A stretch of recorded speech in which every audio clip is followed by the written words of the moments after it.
प्रकृति में हर जीव, चाहे वह पौधा हो या जानवर, एक विशेष स्थान पर रहता है। यह स्थान उसकी जीवन शैली, भोजन और प्रजनन के लिए आवश्यक संसाधनों पर निर्भर करता है। इसी संदर्भ में कैरिंग कैपेसिटी का सिद्धांत आता है। यह सिद्धांत बताता है कि किसी विशेष पर्यावरण में कितने जीव एक साथ रह सकते हैं, बिना संसाधनों के खत्म हुए। मान लीजिए, एक जंगल है जिसमें 100 हिरण रहते हैं। अगर जंगल में घास और पानी की मात्रा सीमित है, तो यह जंगल केवल 100 हिरणों को ही सहन कर सकता है।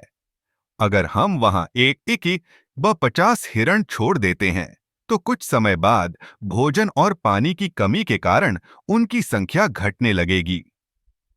यह सिद्धांत हमें यह समझाता है कि हर पारिस्थितिकी तंत्र की अपनी सीमाएं होती हैं। कैरिंग कैपेसिटी केवल संख्या की बात नहीं है, बल्कि यह जैव विविधता और पारिस्थितिकी संतुलन के लिए भी महत्वपूर्ण है। जब किसी प्रजाति की संख्या बढ़ती है, तो यह अन्य प्रजातियों पर दबाव डाल सकती है। उदाहरण के लिए, अगर एक क्षेत्र में चूहों की संख्या बढ़ जाती है, तो वे फसलों को नुकसान पहुंचा सकते हैं और अन्य जीवों के लिए खाद्य स्रोत कम कर सकते हैं।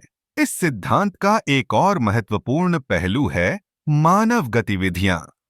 जब हम जंगलों को काटते हैं, नदियों को प्रदूषित करते हैं या प्राकृतिक आवासों को नष्ट करते हैं, तो हम प्रकृति की कैरिंग कैपेसिटी को प्रभावित करते हैं। इससे न केवल जीवों की संख्या में कमी आती है, बल्कि पारिस्थितिकी तंत्र का संतुलन भी बिगड़ता है। क्या आपने कभी सोचा है कि अगर हम अपनी गतिविधियों को नियंत्रित नहीं करते, तो क्या होगा? यह एक गंभीर चिंता का विषय है।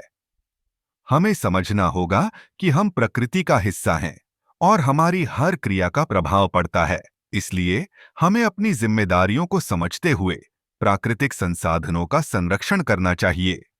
हमें यह सुनिश्चित करना होगा कि हम अपनी जरूरतों को पूरा करते हुए पारिस्थितिकी तंत्र की कैरिंग कैपेसिटी का सम्मान करें। इस तरह हम न केवल अपने लिए, बल्कि आने वाली पीढ़ियों के लिए भी एक स्वस्थ और संतुलित पर्यावरण सुनिश्चित कर सकते हैं। यह हमारी जिम्मेदारी है कि हम प्रकृति के साथ सामंजस्य में रहें और इसे बचाने के लिए प्रयास करें।